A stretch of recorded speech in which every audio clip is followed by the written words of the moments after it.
ലോകത്തൊരു ശബ്ദവും ഉണ്ടാക്കാതെ ആളുകളെ നൃത്തം ചെയ്യിച്ചു കൊന്ന ഒരു മഹാമാരി ഉണ്ടായിട്ടുണ്ട്. ഇത് സത്യമാണ്. ഇതാണ് ചരിത്രത്തിലെ വിചിത്രമായ ഡാൻസിംഗ് പ്ലേഗ്. ഫ്രാൻസിലെ സ്ട്രാസ്ബർഗ്, 1518 ജൂലൈ.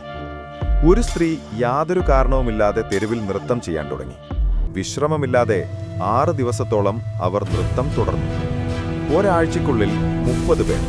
ഒരു മാസമായപ്പോൾ 400-ലധികം ആളുകൾ ഈ വിഭ്രാന്തിയിലകപ്പെട്ടു. രോഗം മാറ്റാൻ അധികാരികൾ കണ്ട വഴി എന്താണെന്നോ? കൂടുതൽ നൃത്തം.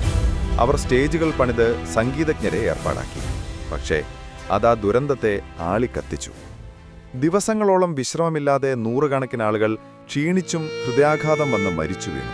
ഒരു ദിവസം 15 പേർ വരെ. ഈ ഡാൻസിംഗ് പ്ലേഗിന്റെ കാരണം കണ്ടെത്താൻ കഴിഞ്ഞിട്ടില്ല. ചരിത്രകാരന്മാർ മുന്നോട്ട് വയ്ക്കുന്ന പ്രധാന സിദ്ധാന്തങ്ങൾ ഇവയാണ്. 1. കടുത്ത ക്ഷാമവും രോഗങ്ങളും ദാരിദ്ര്യവും നിറഞ്ഞ സ്ട്രാസ്ബർഗിലെ ജനങ്ങളുടെ അതിരൂക്ഷമായ മാനസിക സമ്മർദ്ദം നൃത്തമായി പുറത്തു വന്നതാകാം. 2. വിഷലിപ്തമായ ധാന്യങ്ങൾ കഴിച്ചതിലൂടെയുണ്ടായ എർഗട്ട് വിഷബാധയാകാം. ഉത്തരം ഇന്നും ചരിത്രത്തിലെ ഒരു രഹസ്യമാണ്.